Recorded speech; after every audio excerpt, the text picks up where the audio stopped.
La question c'est comment marcher par l'esprit. Et le verset que nous avons utilisé dimanche, Galates chapitre 5 au verset 16 dit ceci. Je dis donc, marchez selon l'esprit et vous n'accomplirez pas les désirs de la chair. La première révélation, c'est que le monde est spirituel. Amen. Alors Dieu dit, marchez par l'esprit et vous n'accomplirez pas les désirs de la chair. Parce qu'il n'y a pas de victoire sans la dimension de l'esprit. Toute victoire dans la vie de quelqu'un est accompagnée par le monde spirituel. Donc il dit de marcher par l'esprit pour ne pas accomplir les œuvres de la chair. Il y a les œuvres de la chair manifestées, mais qui conduisent à une vie d'échec. Et Dieu dit, d'ailleurs vous remarquerez que tous ceux qui opèrent dans le monde opèrent en se liant au monde des esprits, d'où les fétiches. Donc quand on fait les fétiches, c'est le monde des esprits qu'on connecte. Amen. Les fétiches, les loges, etc. C'est le monde des esprits. Donc il dit de marcher par l'esprit. Il dit parce que les œuvres de la chair conduisent aux échecs. Les œuvres de la chair conduisent aux échecs. Par contre, la vie de l'esprit, selon l'esprit, conduit à la victoire. Donc, il dit de marcher par l'esprit. Si tu comprends que si tu veux réussir ta destinée, il faut que tu marches par l'esprit. L'esprit, d'autres marchent avec les esprits du monde ou Satan, mais nous, c'est le Saint-Esprit. Parce que le Saint-Esprit joue un rôle. Et on a énuméré les œuvres de la chair, Galates chapitre 5, 19 à 21. Il dit, or, les œuvres de la chair sont manifestes, ce sont l'impudicité, l'impureté, la dissolution, l'idolâtrie, la magie, les inimitiés, les querelles, les jalousies, les animosités, les disputes, les divisions, les sectes, l'envie, l'ivrognerie, les excès de table, etc. Il dit, ces choses-là conduisent à l'échec. Si tu es dans ça, tu es garanti pour échouer ta vie sur la terre. C'est ce que ça veut dire. Donc si tu pratiques ces choses en permanence, il faut savoir que tu viens de toi-même limiter ton accès à la promotion de la destinée, à la promotion de ta vie, ces choses. Donc Dieu dit ne marche pas par ça. Par contre, il dit de marcher sur l'esprit, parce que la question c'est comment on fait pour marcher sur l'esprit. Donc c'est la marche sur l'esprit qui conduit à la victoire. Et cette marche consiste à faire quoi? À pratiquer le fruit de l'esprit, qui est, sinon on va le définir dans Galates chapitre 5, 22. Il dit, mais le fruit de l'esprit, c'est l'amour. Quelqu'un qui marche dans l'amour se qualifie à réussir sa vie. Parce que l'amour, c'est Dieu. Donc, on continue.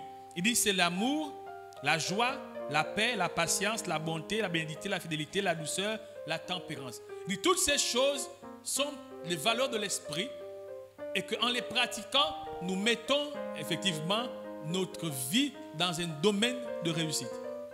Et même quand tu regardes, là où il y a l'amour, il y a la vie. Quelqu'un qui a la joie, a la paix, la santé, etc. La patience, en fait, toutes ces choses-là conduisent à une vie de succès.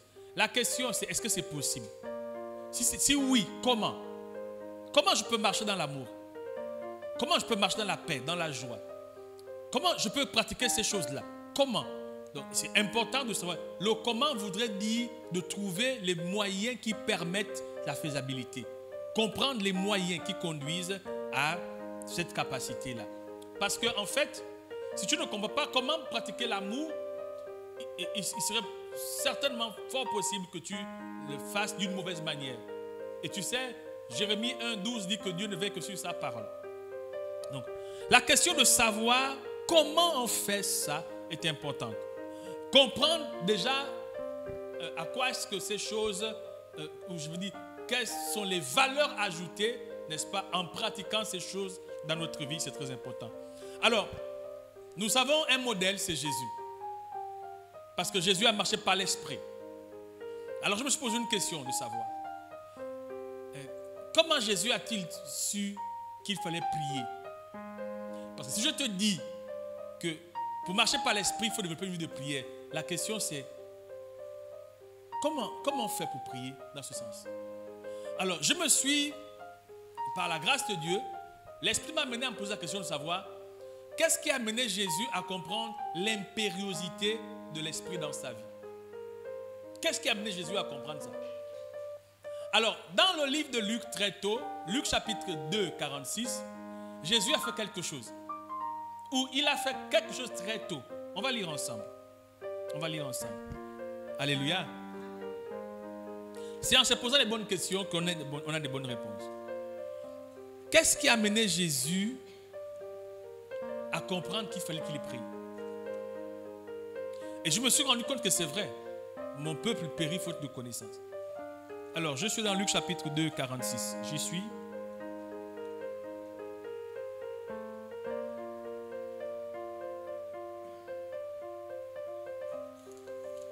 Voilà.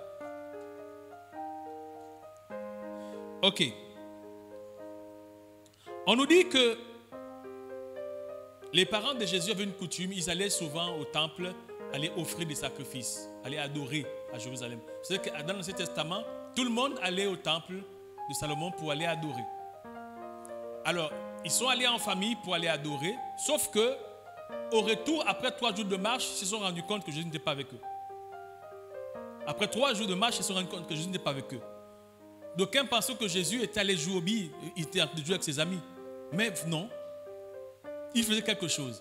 Et en fait, c'est de là où on va comprendre d'où va venir tout ce que Jésus va faire après. Je suis dans l'évangile de Luc, chapitre 2, 46. On nous dit, au bout de 3 jours, ils le trouvèrent dans le temple assis au milieu des docteurs, les écoutant et les interrogeant. Tous ceux qui l'entendaient étaient frappés de son intelligence et de ses réponses. Quand ses parents le virent, ils furent saisis d'étonnement. Et sa mère lui dit, mon enfant, pourquoi as-tu agi de la sorte avec nous? Voici ton père et moi, nous te cherchons avec angoisse. Alors, ce qui se passe, c'est qu'il faut comprendre la profondeur de l'histoire. Jésus n'est pas reparti avec ses parents, mais il est resté dans le temple au milieu d'un genre de personnes. On parle des docteurs de la loi. Donc des personnes qui avaient l'expertise de la connaissance de la parole. Jésus a passé son temps de 12 ans à 30 ans où il va être, n'est-ce pas, vu pour aller se faire baptiser, à apprendre, à connaître, à comprendre. Ce qui tue les chrétiens ou ce qui nous tue, nous les chrétiens, c'est le manque de connaissance. On n'apprend pas beaucoup. J'ai envie de dire qu'en fait, on n'apprend pas pour savoir. Permettez-moi de dire, on n'apprend pas pour comprendre ou on n'apprend pas pour savoir. Parce qu'en fait, notre vie révèle qu'on ne sait pas. Et pourtant, on apprend. Et pourtant, on va à l'enseignement, je pense. On va à l'enseignement. Mais on n'apprend pas parce qu'on ne sait pas. Ce qui fait que nous agissons comme des ignorants. Et on ne comprend pas l'importance des éléments que Christ a pratiqués. Et même quand il nous demande de le faire, on ne comprend pas l'importance. Parce que ce qu'on apprend, je ne sais pas, le français, ce qu'on apprend ne nous enseigne pas. Je ne sais pas, j'ai envie de parler. Parce qu'en fait, j'ai donné un enseignement. Est-ce que tu es encore enseignable? Est-ce qu'on t'enseigne? Est-ce que ce que tu apprends t'enseigne? Je suis tenté de dire non pour la plupart d'entre nous. Ce qu'on nous enseigne ne nous enseigne pas.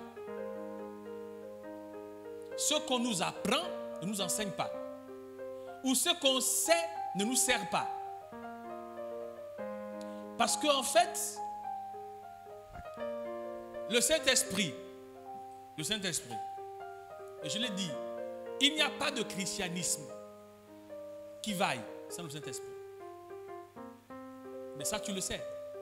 Mais est-ce que tu entretiens une communion avec le Saint-Esprit? Est-ce que tu as une communion avec le Saint-Esprit? Parce que c'est une personne.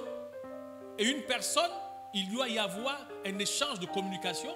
Il doit y avoir, n'est-ce pas, une relation. Toute personne avec qui tu t'entends, c'est parce que vous avez une relation. Le Saint-Esprit est une personne. Et il nous a été interdit, n'est-ce pas, de l'offenser. Donc, comprendre pourquoi Jésus a actionné certaines valeurs comme la prière, c'est parce que Jésus a appris et il a compris qu'il était indispensable pour lui d'avoir cet allié dans son mode opératoire. Jésus, on nous dit que Jésus s'est débarrassé de toute sa divinité et il a opéré comme un humain. Mais qu'est-ce qui a donné la force à Jésus pour opérer comme un humain? Qu'est-ce qui a donné la force à Jésus pour être aussi efficace? Parce que Jésus n'a pas opéré comme Dieu sur la terre, il a opéré comme un homme. Mais qu'est-ce qui a fait de lui homme, Dieu sur la terre?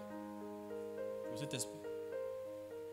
C'est lui qui a fait de Jésus Dieu en tant qu'homme sur la terre. C'est pourquoi quand Jésus parle de lui, il va dire dans Actes chapitre 1 au verset 8, il va dire, vous recevrez une puissance. Jésus a opéré puissamment sur la terre, à une puissance inégalable. Jésus a été efficace dans tous les domaines qu'il a opérés. Il guérissait les malades de manière pratique. Il marchait sur les eaux de manière visible. Il avait une puissance miraculeuse. Il arrivait à faire descendre, à multiplier les peines d'une manière extraordinaire. Il avait un niveau de prophétie exact. Et c'est pourquoi d'aucuns l'appelaient le prophète. Mais qu'est-ce qui a rendu Jésus comme ça? C'est le Saint-Esprit. Et Jésus avait compris que, effectivement, pour que le Saint-Esprit puisse se mouvoir dans sa vie, il fallait qu'il développe une intimité avec le Saint-Esprit. Frère, ce qu'on sait ne nous sert pas. Et c'est dommage. C'est pourquoi notre vie chrétienne est si faible. Parce que tout ce que nous apprenons à l'église, si seulement nous pratiquons le 1/4, nous ne serons plus à ce niveau-là. Est-ce que Jésus a eu des limites? Il dit, rien ne vous serait impossible. Rien. Jésus n'est pas tombé malade. Ce n'est pas écrit que Jésus avait la fièvre. Mais c'est écrit qu'il était fatigué du voyage. Mais ce n'est pas écrit que Jésus avait faim. Il n'est pas de compte bancaire. Il dit à quelqu'un, va, tu pêches le poisson. Il y a des gens qui sont là. Comment un être humain pouvait agir avec autant d'efficacité? Mais il avait un allié. Mais quel était le secret de Jésus? C'est ça dont on parle là. Parce que la plupart d'entre nous, nous opérons en personne ordinaire. Alors qu'en fait, il n'est pas possible d'être chrétien sans l'aide du Saint-Esprit. Et Jésus va le dire. Quand nous lisons l'évangile de Jean, Jean chapitre 14, alléluia. Pour comprendre le besoin du Saint-Esprit, regardons la vie de Jésus. Et pour vivre le Saint-Esprit, étudions le mode opératoire de Jésus. Bien aimé, tu sais, moi-même, je suis révolté. Je suis révolté dans mon esprit. Je suis révolté dans ma marche chrétienne parce que je ne suis pas né pour échouer. Je ne crois pas avoir été choisi par Dieu, vivre sur la terre pour être une poisse. Je ne crois pas que toi, tu es chrétien pour échouer. Je ne crois pas que tu as quitté le monde pour venir à l'église et puis être une poisse. Non, je ne crois pas. Je ne crois pas que Dieu t'a voulu dans sa maison pour que tu sois l'expression de la désolation. Non, je ne crois pas. Je ne crois pas. Je ne crois pas que tu as été choisi, que Dieu t'ait sorti de ta famille où l'occultisme, la sorcellerie est développée pour que tu meurs comme tout le monde. Je ne crois pas. Mais tu sais ce que Dieu dit, il te sera fait selon ta foi. Donc, malgré que Dieu s'est investi pour te sortir de cet engrenage de sorcellerie, la suite va dépendre de toi. De comment tu vas te déployer dans la lumière de ces instructions. Et là, c'est chacun. Frère, c'est chacun. Ce n'est pas une affaire de pasteur, d'ancien. Non, c'est une affaire individuelle. Comment tu traites avec le surnaturel? Comment tu traites? Qu'est-ce que tu fais de tout ce que tu apprends chaque jour? Où est-ce que tu les mets? Comment tu les agences dans ta vie? Comment tu te déploies dans toutes ces choses? Et là, c'est chacun. Frère, je suis révolté contre ma propre vie parce que je me suis rendu compte qu'en fait, il y a tellement de choses que Dieu dit de faire. Il enseigne comment faire. Mais fort malheureusement, par l'attractivité mondaine, nous oublions et nous passons à côté parce que nous sommes tellement préoccupés par la vanité que nous avons oublié que, en fait, j'ai écrit quelque part, il n'y a pas de victoire sans secret.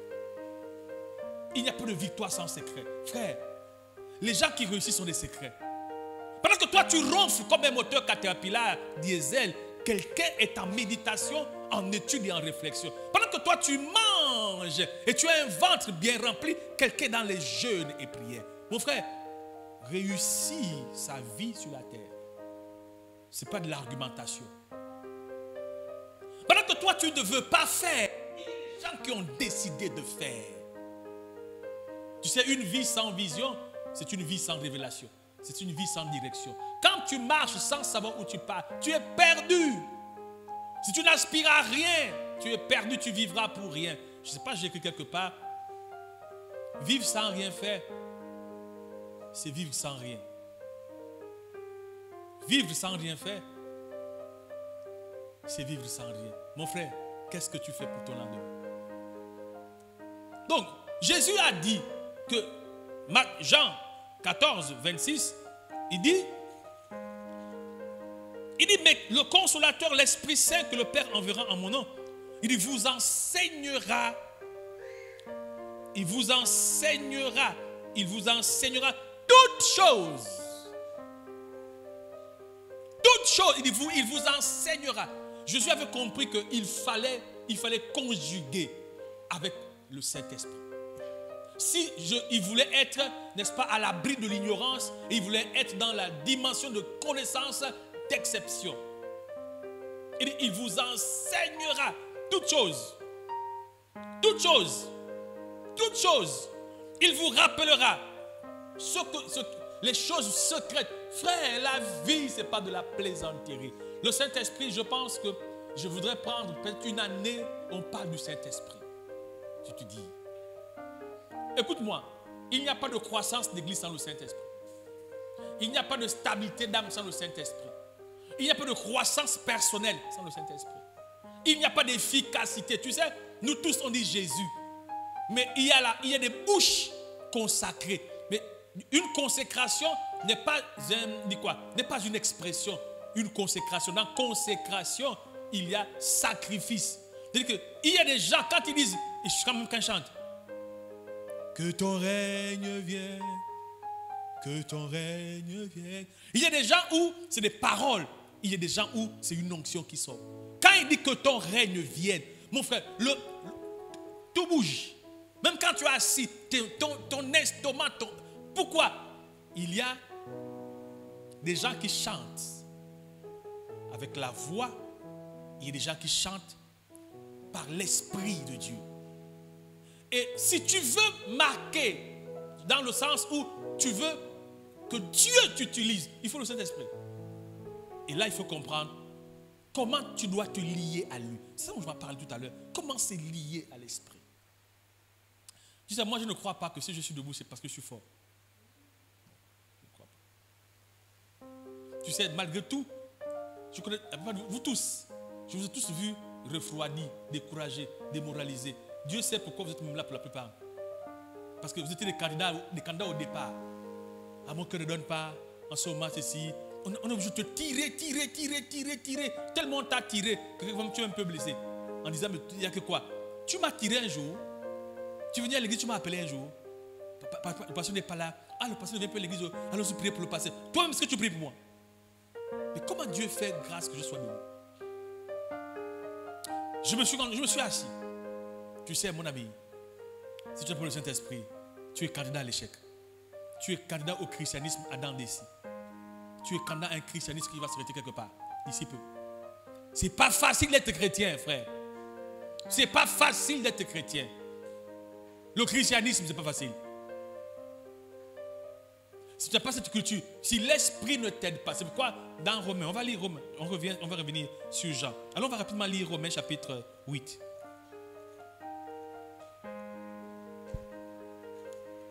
Romains chapitre 8. Il dit ceci. 8, 26. De même aussi l'Esprit nous aide dans notre faiblesse. De même aussi l'Esprit nous aide dans notre faiblesse. Ça veut dire que nous sommes faibles. Et c'est l'Esprit qui nous aide dans ces faiblesses-là. Ça veut dire que si l'Esprit ne t'aide pas, tes faiblesses vont t'emporter.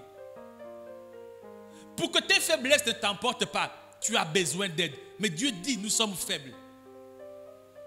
Nous tous, nous sommes faibles. Si nous tenons, malgré nos faiblesses, c'est parce que l'Esprit nous aide. C'est parce que l'Esprit nous aide. Donc, de même aussi, l'Esprit vous aide dans votre faiblesse. Car nous ne savons pas ce qu'il nous convient de demander dans nos prières. Mais l'Esprit lui-même intercède. L'Esprit lui-même intercède. Donc, frère, c'est lui qui inspire nos prières. Et c'est lui qui nous aide dans les prières. J'ai du mal à prier. C'est normal. Tu n'as pas le Saint-Esprit. Tu ne peux pas prier. Écoute-moi. Tu ne peux pas avoir une vie de prière constante si tu n'as pas le Saint-Esprit qui t'aide. Je te dis. Tu auras beau essayer. Tu ne vas pas y arriver.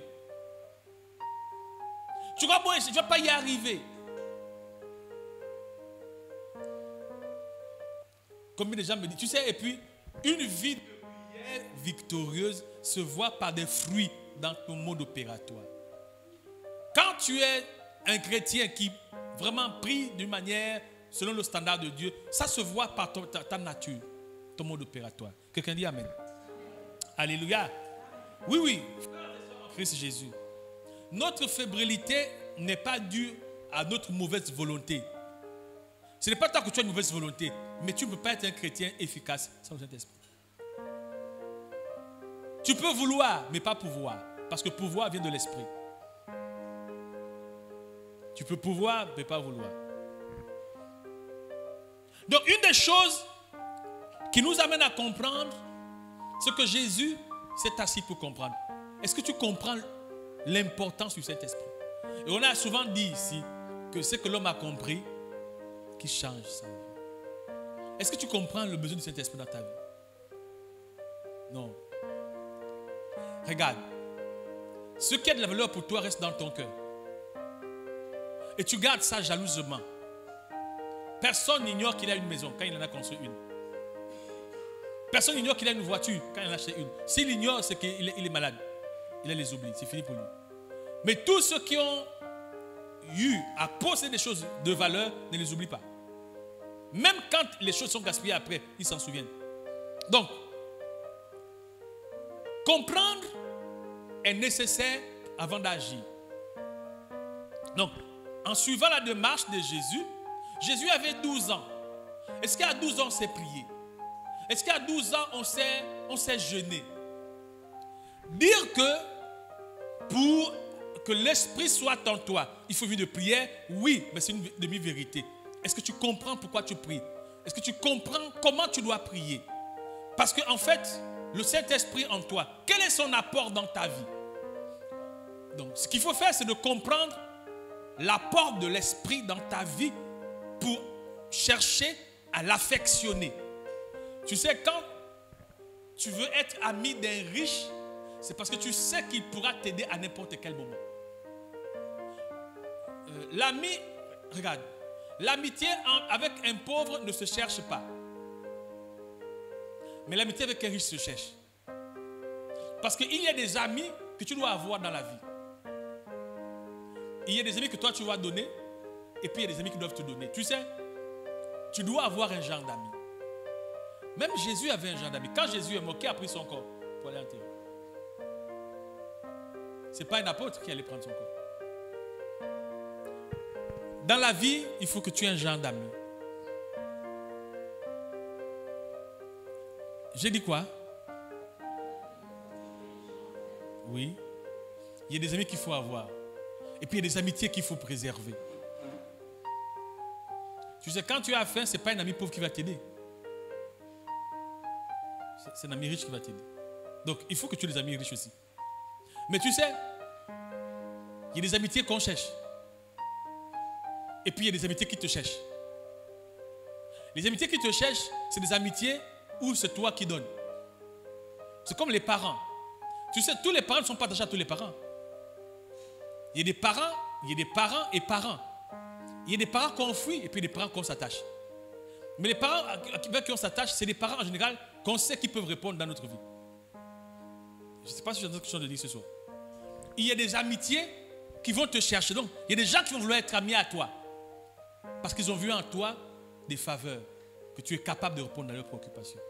Et puis toi, il y a des amis que tu dois chercher. Ça, je te parle parce que l'Esprit me parle de ça pour que je comprenne. Il y a des gens que tu dois avoir dans ta vie comme amis. C'est pourquoi on ne chasse pas tout le monde dans sa vie. On ne se bat pas avec tous les parents. Il y a des parents avec qui tu dois t'entendre. Parce que le jour où le désert frappe, tu sais qu'eux, ils peuvent répondre. Même si on dit, tu sais que Dieu utilise les hommes pour aider les hommes. Dieu ne descend pas de son trône pour venir aider les hommes. Il utilise les hommes pour aider les hommes. Quelqu'un dit Amen. Donc, il faut comprendre d'abord l'importance d'une chose pour l'affectionner. Il faut comprendre ce que va produire cette chose pour t'attacher. Donc, qu'est-ce que l'Esprit va pour dans ta vie? Une vie de succès, l'éternité. Donc, pour que tu effectivement affectionnes le Saint-Esprit, comprends ce qu'il apporte. Et puis Jésus en a parlé. Il dit, quand il viendra, il va vous enseigner toutes choses. Alors, quelqu'un qui a besoin d'un rafraîchissement de compréhension doit affectionner le Saint-Esprit. On revient dans notre évangile de Jean 14. Il dit, il vous enseignera toutes choses. Toutes choses. Allons-y à Jean 16, 8. Qu'est-ce qu'il fait? Jean 16, 8, on dit quoi? Et quand il sera venu, il convaincra le monde en ce qui concerne le péché, justice et jugement. Tu sais, qu'est-ce qu'il fait? Il convainc. Tu as besoin que quelqu'un puisse convaincre à ton esprit ce que tu crois juste ou faux. Il faut qu'il convainc à ton esprit. Il convainc quoi? De péché, de justice et de jugement. Ça veut dire quoi en fait? Ce qu'il fait, il va t'éviter les dérapages de la vie. Parce qu'il va te convaincre de ce que il y a un jugement. Est-ce que tu es conscient que nous serons jugés? Est-ce que tu es conscient du péché? Qu'est-ce que lui il fait? Il te rend conscient de ce qu'il y a un jugement dernier. Et quand tu es conscient d'un jugement dernier, ça t'amène à une conscience dans tes faits et gestes. Nous agissons d'une manière inconsciente parce que nous sommes inconscients des conséquences. Qu'est-ce que lui il fait? Il te rend conscient de conséquences. Tu sais, quand tu es conscient de conséquences, même quand tu es un insouciant, tu prends des mesures. Quand tu es conscient de la dangerosité des actions, même si tu es fou, tu vas te réveiller, mon frère. Et qu'est-ce qu'il fait? Il te rend conscient des dangers de la vie. Et quand tu es conscient des dangers de la vie, tu n'agis plus n'importe comment. Quelle est la différence entre quelqu'un qui peut s'amuser à mentir et quelqu'un qui peut s'abstenir à mentir? Ce n'est pas le fait de savoir que mentir est un péché, c'est le fait de savoir où va te conduire le mensonge. Donc, c'est ce que le Saint-Esprit fait. Il te rend conscient de là où tu vas aller avec ces actions-là. Donc, quand tu prends conscience, on a dit quoi? C'est ce que l'homme a compris qui change sa vie. Tu sais que, par exemple, beaucoup peuvent négliger le service de Dieu. Mais que fait le Saint-Esprit? Il te rend conscient de ce que le service de Dieu va produire dans ta vie. Tu sais, par exemple, que la longévité, c'est parce que tu sers le Seigneur. La longévité heureuse, parce que tu sers le Seigneur. La santé, parce que tu sers le Seigneur. La prospérité, Dieu réserve à ceux qui le servent le meilleur, n'est-ce pas, de la vie. Donc, que fait le Saint-Esprit? Il te conscientise, il convient à ton esprit. Par exemple, tu sais, il y a beaucoup de choses que, quand quelqu'un a compris, on ne prie pas plus sur ça. Pour ça. Parce que le Saint-Esprit se charge de te rendre conscient de ce danger. Quand tu vois un chrétien qui joue au yo-yo avec la fornication, l'impudicité, ces machines-là, il n'a pas compris le danger de ça. Mais qui va faire comprendre le danger? Ce n'est même pas le pasteur en tant que tel. Le pasteur va parler, mais l'esprit va convaincre. Il va convaincre à ton esprit que frère, ça là, c'est mauvais. Et après de ce moment, même sans qu'on t'ait prié pour toi, tu vois quelqu'un, il arrête le péché, il arrête telle chose. Mais pourquoi il arrête? C'est l'esprit qui a convaincu à son esprit de la dangerosité de ça. Vraiment, vraiment, vraiment. Tu sais, nous sommes ensemble. Hein? Il y a beaucoup de péchés que je ne fais pas. Parce que je suis trop conscient. Je suis trop conscient. Mais qui m'a rendu conscient? C'est le Saint-Esprit. Par exemple, même quand j'ai envie de passer dans la prière, je suis trop conscient parce qu'il m'a convaincu de la nécessité, de l'impériosité d'avoir une vie de prière constante, constante, constante. Je suis convaincu dans mon esprit que si j'arrête de prier, je vais pécher d'une manière étonnante. Parce que même pour que l'esprit t'aide, il a besoin d'un support dans ta vie. De comment effectivement tu te déploies dans les exemples. Là, on va rentrer dans la prière. Parce qu'effectivement, oui. Oui.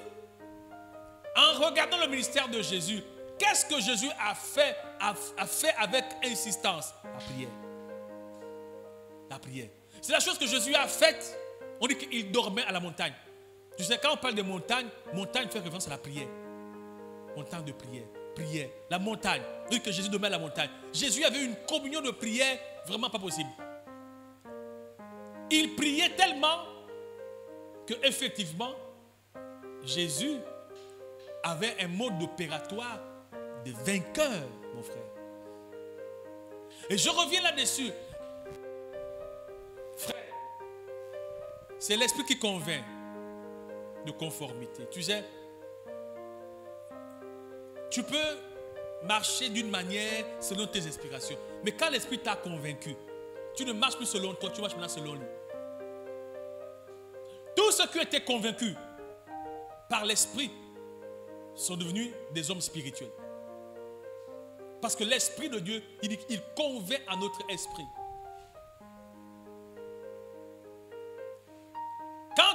C'est pourquoi il faut marcher par l'esprit. Et quand tu marches par l'esprit, il y a des valeurs qui vont être ton partage. On continue, nous sommes toujours dans l'évangile de Jean 16. On va aller au verset 13. On dit quoi? Quand le consolateur sera venu, l'esprit de vérité, il dit quoi? Il vous conduira dans toute la vérité.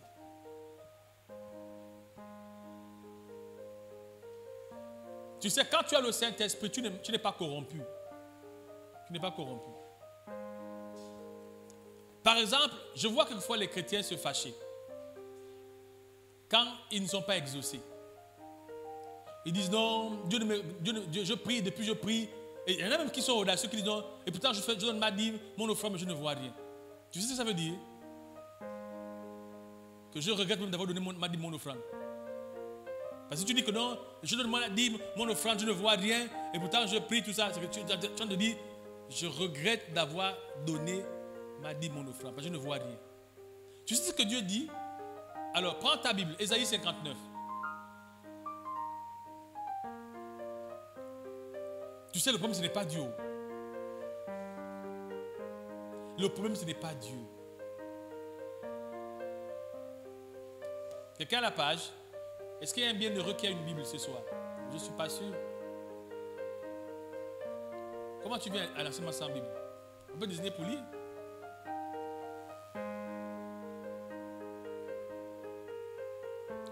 Alors, je prends Ésaïe 59.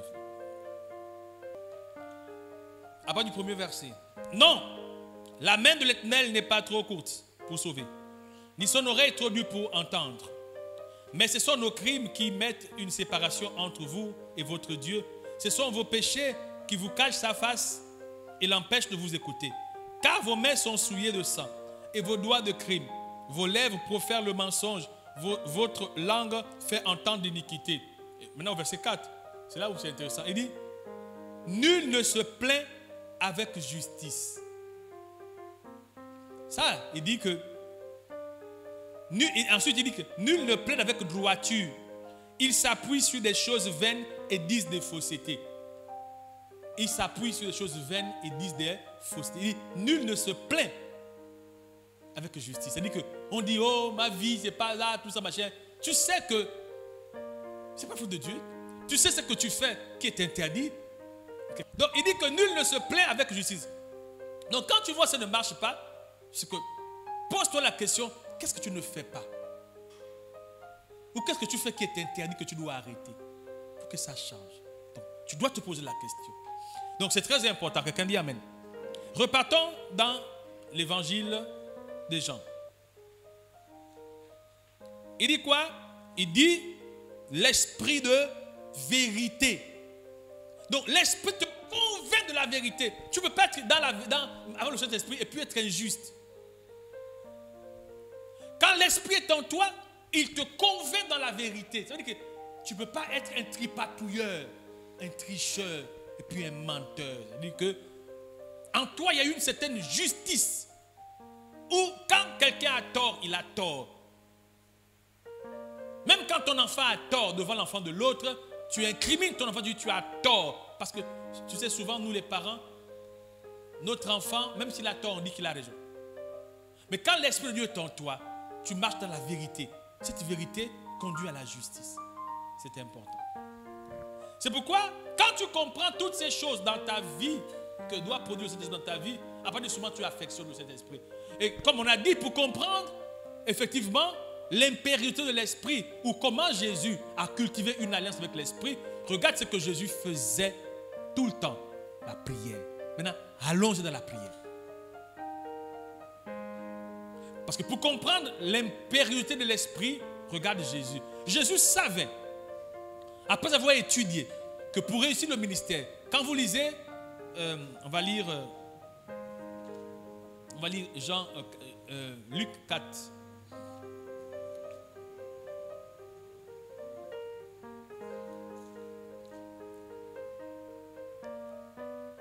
On va lire Luc 3, d'abord Luc 3, 21. On dit quoi? Tout le peuple se faisait baptiser. Jésus fut aussi baptisé. Et pendant qu'il priait, le ciel s'ouvrit.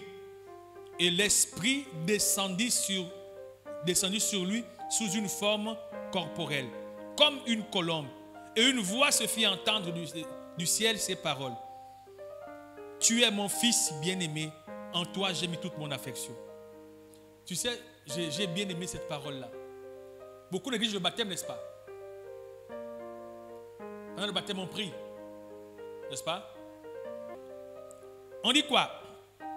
Que quand Jésus a été baptisé, pendant qu'il priait, l'Esprit est descendu sur lui. Voici la démarche où on reçoit le Saint-Esprit.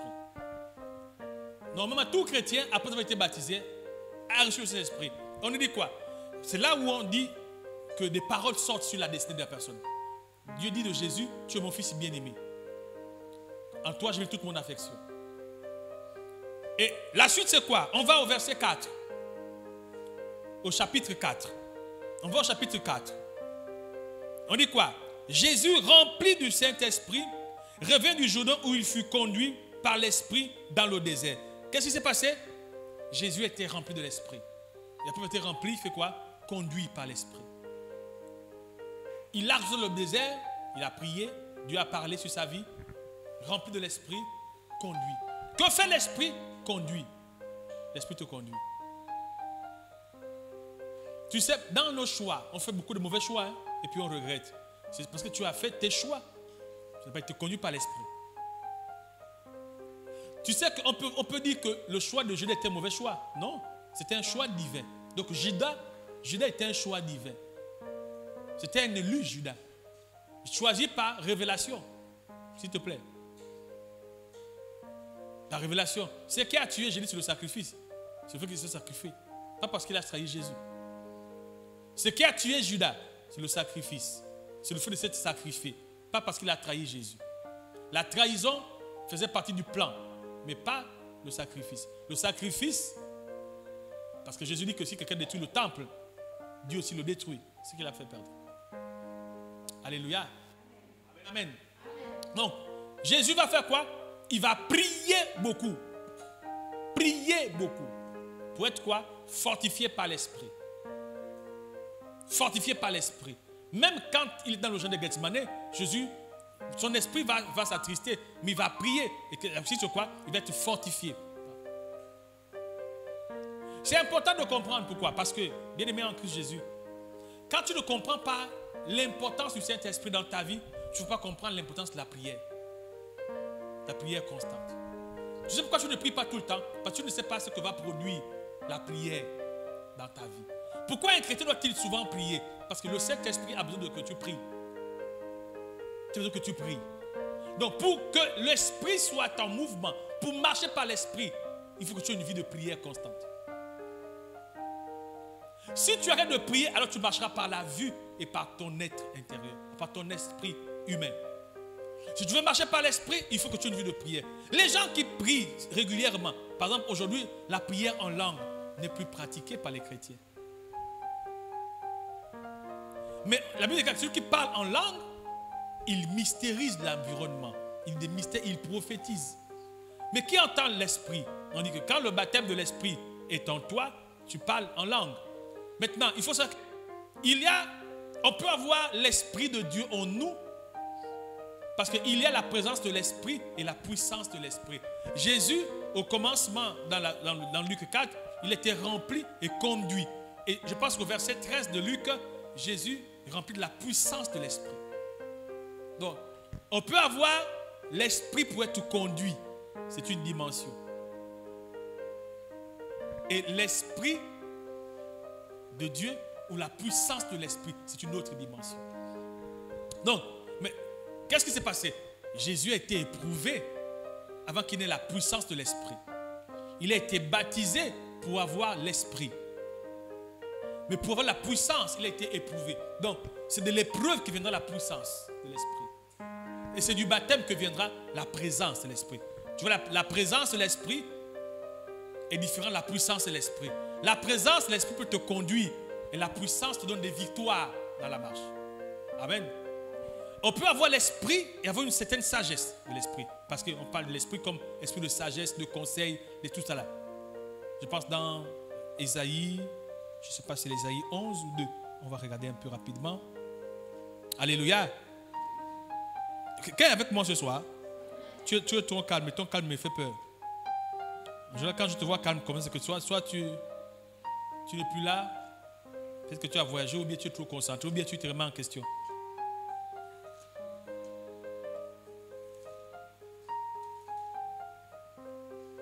Il faut chercher l'esprit. Qui en a marre de voir sa vie chrétienne trop faible? Qui n'est pas satisfait de sa vie chrétienne? Alors cherche l'esprit. Attends, j'y arrive, je sens de pager un peu.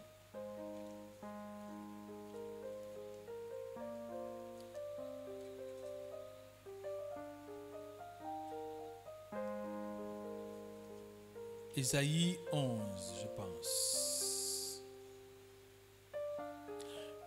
Ésaïe chapitre 11. On dit quoi? L'esprit de l'Éternel reposera sur lui. L'esprit de sagesse, d'intelligence, l'esprit de conseil, l'esprit de force, l'esprit de connaissance, de crainte de l'Éternel. Tout ça, tu as besoin de cet esprit. Oh, j'ai du mal. Jean, tu ne crains pas Dieu. Il manque le Saint-Esprit. Amen. Il dit quoi? L'esprit de sagesse et d'intelligence. L'esprit de conseil et de force. L'esprit de connaissance et de crainte de l'Éternel. Donc, l'esprit de sagesse est accompagné de l'esprit d'intelligence. L'esprit de conseil, l'esprit de force. L'esprit de connaissance, l'esprit de crainte de l'Éternel. Donc, la connaissance conduit à la crainte de l'Éternel. Est-ce que tu vois? Amen. Ésaïe chapitre 11. Alors, quand tu comprends qui ne veut pas être sage, nous tous on veut être sages. On veut être intelligent. On veut avoir une bouche, un langage aiguisé, de conseil, de force, de crainte de l'Éternel. Si tu veux ces choses dans ta vie, il te faut le Saint-Esprit.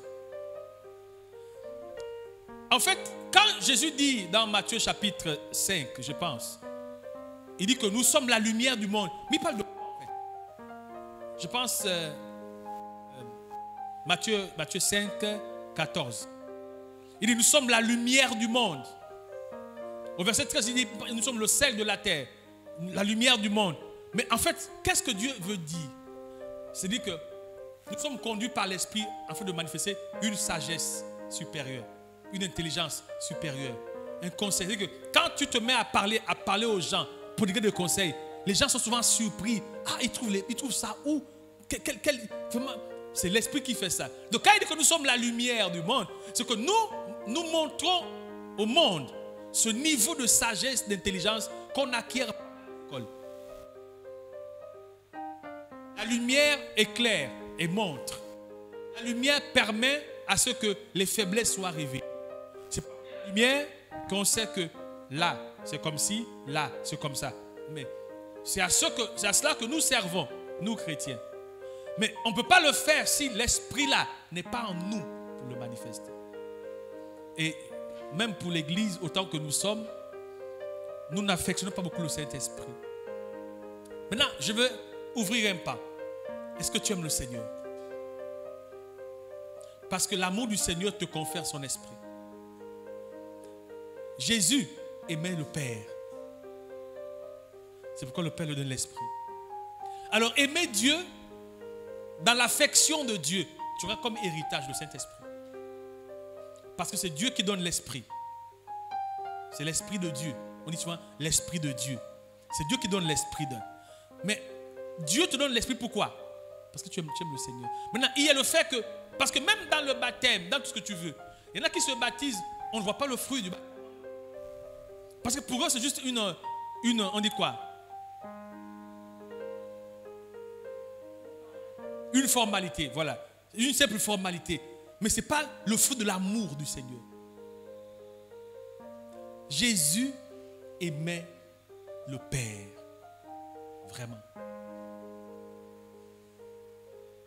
Quand tu aimes Dieu, prier n'est plus une punition. Ça devient normal. Et c'est de l'amitié que tu as avec le Seigneur que l'Esprit dans ta vie est manifeste. Tu sais, quand tu aimes le Seigneur, Dieu, il sait de quoi nous sommes faits. On peut aimer Dieu et puis avoir des faiblesses. Mais comment Dieu va-t-il faire pour que tes faiblesses soient couvertes? Il donne le Saint-Esprit pour changer les faiblesses en force. Écoutez-moi. Dieu sait que nous sommes faibles. Dieu sait que nous avons des limitations. Mais comment Dieu va-t-il faire pour que nos faiblesses soient changées en force? Il donne son esprit. Et quand son esprit vient en nous, qu'est-ce qu'il vient faire? Il vient nous aider afin que les faiblesses soient changées en force. Mais ça vient de quoi? L'amour. Regardez Jésus. Regardez, on peut tout dire.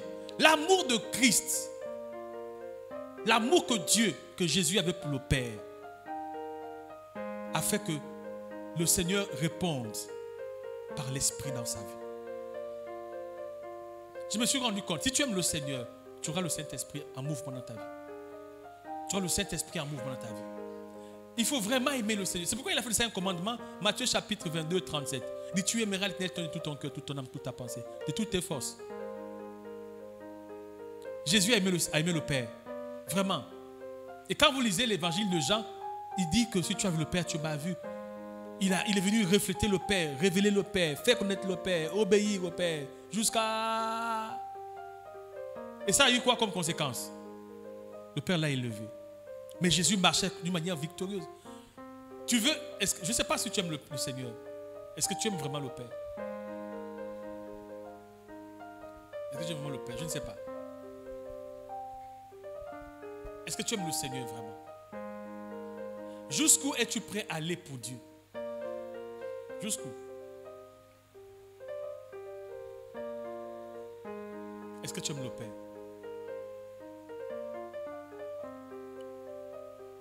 C'est fatigant, n'est-ce pas, venir à l'église? C'est fastidieux, n'est-ce pas? Tu sais, l'amour supporte tout. Si tu aimes le Seigneur, pour toi, venir à l'église, c'est normal. Ce ne doit pas être un acte, ce ne doit pas être une obligation, mais un acte d'amour. Venir à l'église, écouter. Même quand tu lis la Bible avec un cœur d'amour. Dis-toi que c'est normal que tu lises la Bible, que Dieu doit te parler. Ce ne doit pas être pour toi un fardeau, encore. On dit on va prier, oh, encore. Et je n'aime pas la prière, quand on parle d'intercession, ils ne sont pas là. C'est parce que l'amour n'y est pas en fait. Pour toi, c'est quoi l'intercession? Pour toi, c'est quoi prier? C'est une punition.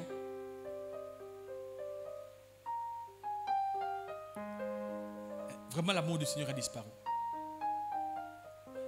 Mais c'est normal. L'Église opère sans le Saint-Esprit. Tu sais que Dieu ne refuse pas ses bienfaits à ceux qui craignent son nom, à ceux qui l'aiment. Il est écrit dans la parole du Seigneur, les secrets de Dieu sont pour ses intimes, ceux qui l'aiment. Donc les gens qui aiment Dieu là, ça se voit où? Ça se voit. Comment marcher par l'esprit? La prière. Ensuite,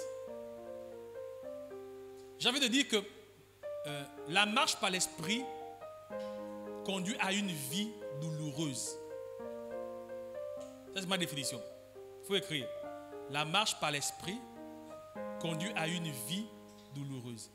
Quand je parle de vie, je parle de la chair. Parce que, en fait, pour marcher efficacement par l'esprit, tu dois affectionner, en plus de la prière, le jeûne. C'est pourquoi je parle de vie douloureuse. Si tu veux marcher par l'esprit, il faut la prière, il faut le jeûne. La plupart des chrétiens ont des maux d'estomac.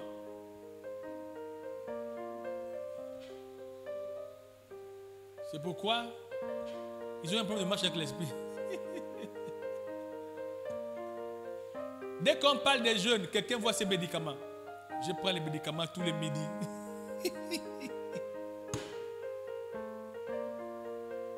Il y en a à qui on a dit ils boivent les médicaments le matin, 11h, 14h, 18h. Donc, il ne peut pas jeûner. Tu sais que le jeûner, c'est une puissance. Je me suis rendu compte qu'à chaque fois que je jeûne, j'ai l'inspiration forte, la révélation terrible, j'ai la force terrible.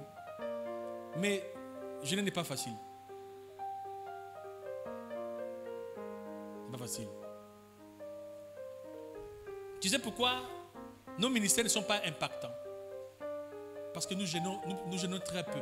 Tu ne peux pas faire toute une semaine, tu n'as même pas un jour de jeûne. Ce n'est pas bon pour toi. Il y en a ici qui ne jeûnent jamais. Même quand on dit qu'il y a jeûne à l'église, ils ne jeûnent pas. Ils ne jeûnent pas.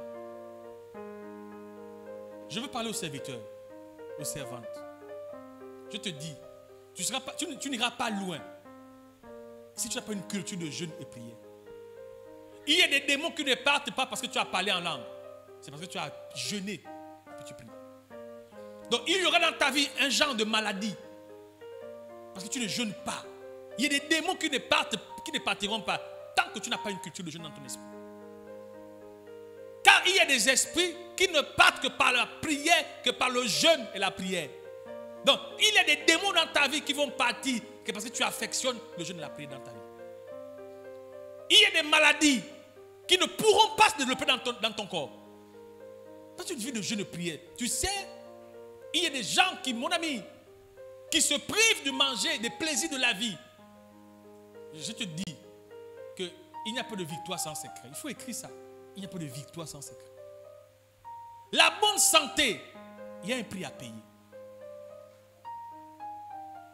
Tu ne peux pas manger tous les jours. Tu peux manger tous les jours. Et je demande à Dieu de me donner la force. Cet esprit, il faut m'aider. Moi-même, j'y travaille dans ma propre vie tous les jours. Aujourd'hui, je suis arrivé au stade où l'esprit même est obligé de me gifler pour me dire, petit, arrête de manger. Il faut jeûner. De jeûner, c'est toujours douloureux. Le jeûne, c'est toujours une douleur. Une vraie douleur. Parce qu'il y a une heure, il y a le vertige, tu ne vois plus rien. Il y a une heure où tout pour toi est mélangé. Ton corps, c'est comme si tu vas tomber. Tu vas tomber. Mais quand tu dépasses ça, c'est ça.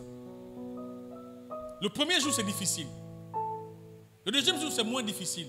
Le troisième jour, c'est hard. Quand tu fais comme ça, une semaine, tu fais comme ça, tu vas voir que tu auras un niveau de révélation. Il y a des péchés qui ne partent pas dans ta vie parce que tu ne jeûnes pas assez. Il y a des péchés, il y a des comportements qui ne partent pas dans ta vie parce que tu as du mal à jeûner. Quand tu vas commencer à jeûner, tu vas voir qu'il y aura des comportements qui vont partir. Tu ne vas même pas t'en rendre compte. Parce que Dieu dit que ce genre de démon-là ne part que par le jeûne et la prière. Il dit ce genre. Donc il y a un genre de démon qui te manifeste un comportement bizarre. Tu as des comportements un peu trop bizarres. Tu ne comprends pas tes agissements. Et pourtant tu pries. Pourtant tu payes la dîme. Mais tu ne comprends pas ta mentalité. C'est un genre de démon. Si je ne jeûne pas, ça ne parle pas. Quelquefois on se dit, mais comment les